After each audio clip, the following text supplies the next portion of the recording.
Hello, friends. I am going to read to you the next chapter, which is called Summer Holidays.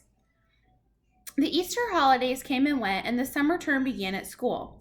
My grandmother and I had already planned to take our summer holiday in Norway, and we talked about almost nothing else every evening. Remember, they had gone back to England um, as part of the will of the boys' parents. She had booked a cabin for each of us on the boat from Newcastle to Oslo. And at the earliest possible moment after my school broke up, and from Oslo, she was also going to take me to a place she knew down on the south coast near Arendal, where she had spent her own summer holidays as a child nearly 80 years ago. All day long, she said, my brother and I were out in the rowing boat. The whole coast is dotted with tiny islands, and there's nobody on them. We used to explore them and dive into the sea off the lovely smooth granite rocks, and sometimes on the way out we would drop the anchor and fish for cod and whiting. And if we caught anything, we would build a fire on an island and fry the fish in a pan for our lunch. There is no finer fish in the world than absolutely fresh cod. What did you use for bait, Grandmama, when you went fishing? Mussels, she said. Everyone uses mussels for bait in Norway. And if we didn't catch any fish, we would boil the mussels in a saucepan and eat those. Were they good? Delicious, she said. Cook them in seawater and they are tender and salty. What else did you do, Grandmama? We used to row out and wave to the shrimp boats on their way home, and they would stop and give us handfuls of shrimp each. The shrimps were still warm from having been just cooked, and we would sit in the rowing boat peeling them and gobbling them up. The head was the best part. The head, I said. You squeeze the head between your teeth and suck out the inside. It's marvelous. You and I will do all those things this summer, my darling, she said. Grandmama, I said, I can't wait. I simply can't wait to go. Nor can I, she said. When there were only 3 weeks left of the summer term an awful thing happened. My grandmother got pneumonia. She became very ill, and a trained nurse moved into the house to look after her. The doctor explained to me that pneumonia is not normally a dangerous illness nowadays because of penicillin. But when a person is more than 80 years old, as my grandmother was, then it is very dangerous indeed. He said he didn't even dare to move her to a hospital in her condition.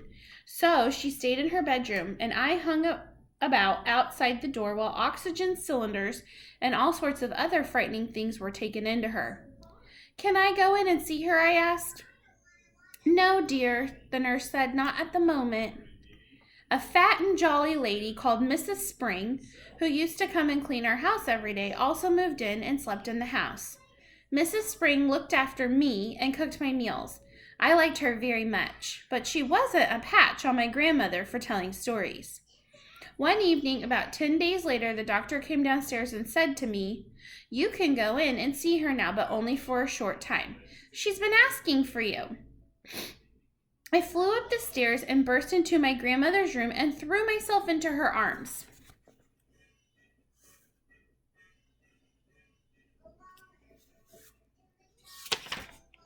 Hey there, the nurse said. Be careful with her. Will you be all right now, Grandmama? I asked. The worst is over, she said. I'll soon be up again. Will she? I said to the nurse. Oh, yes, the nurse answered, smiling. She told us she simply had to get better because she had to look after you. I gave her another hug. They won't let me have a cigar, she said, but you wait till they're gone. She's a tough old bird, the nurse said. We'll have her up in another week. The nurse was right. Within a week, my grandmother was thumping around the house with her gold-topped cane and interfering with Mrs. Spring's cooking. I thank you for all your help, Mrs. Spring, she said, but you can go home now. Oh, no, I can't, Mrs. Spring said. Doctor told me to see that you take it very easy for the next few days. The doctor said more than that.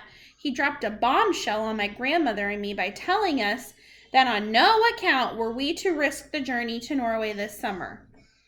Rubbish, my grandmother cried. I've promised him we'll go. It's too far, the doctor said. It would be very dangerous. But I'll tell you what you can do. You can take your grandson to a nice hotel on the south coast of England instead. The sea air is just what you need. Oh, no, I said.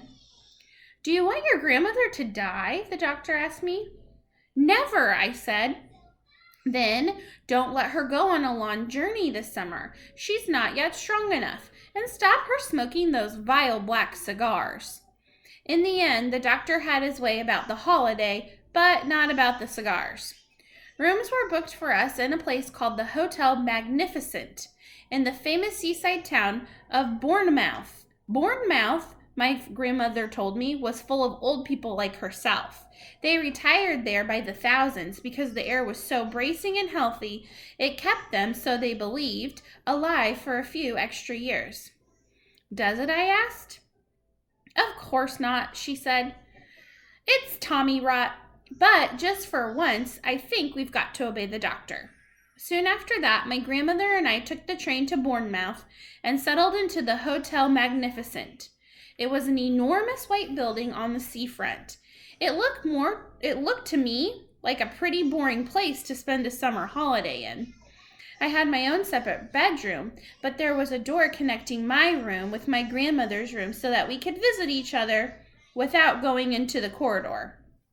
Just before we left for Bournemouth, my grandmother had given me as consolation a present of 2 white mice in a little cage, and of course I took them with me. They were terrific fun, those mice. I called them William and Mary, and in the hotel I set out right away teaching them to do tricks. The first trick I taught them was to creep up the sleeve of my jacket and come out my neck. Then I taught them to climb up the back of my neck onto the top of my head. I did this by putting cake crumbs in my hair.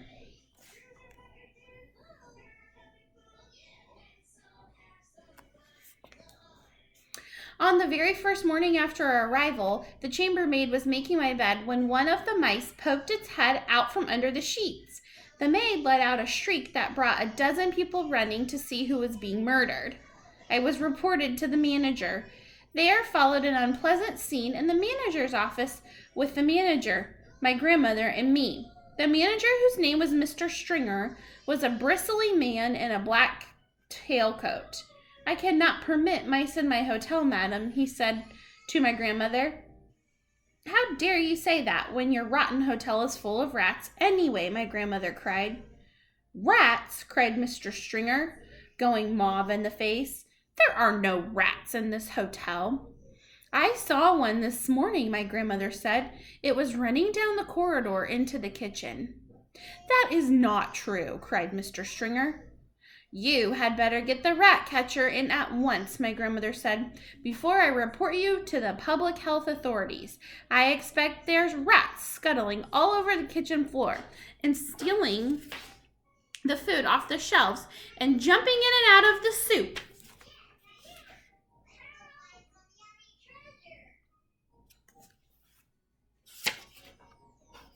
Never, cried Mr. Stringer.